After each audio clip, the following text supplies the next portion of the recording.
Rights Act. Yes. Born since the Voting Rights Act, yes, and there are at least 3 of us up here.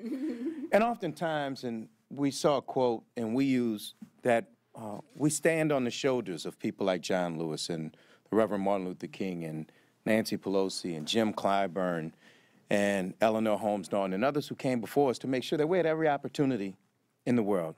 We could go to any school we wanted to. We could sit anywhere we wanted to on the back of the bus. And watching their sacrifice and their fight to give us the right to vote increases our energy and our commitment to making sure that everybody has that right. And the leader talked about Citizens United.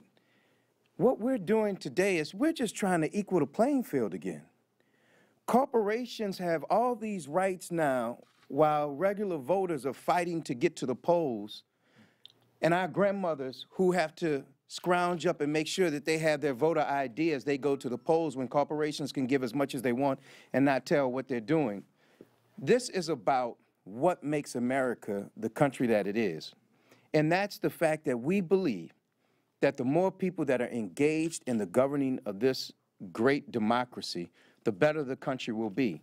So as we strive to continue to make this a more perfect union, the feelings yesterday when they didn't stand up, when they talked about the Voting Rights Act, was a sense of disappointment and a sense of hurt that we can't all agree that everyone participating in a democracy is a fundamental right and it's one of the most important things in our society. So as the beneficiaries of the 1965 Voting Rights Act and the 1964 Civil Rights Act, we feel an inherent obligation to make sure that we go out and engage our young people in the fact that you can determine your own future, you can determine your own destiny, and you can determine the destiny of this great country. So we just want to thank the leader and Congressman Clyburn for including us and making sure that every time we talk about young people, they make sure young people are at the table.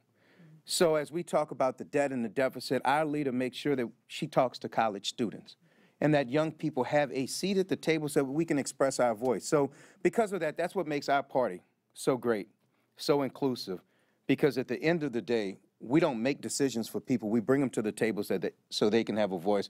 And for that, we will be forever grateful, and we will continue to do what we have to do to make sure we honor those who came before us and paved the way.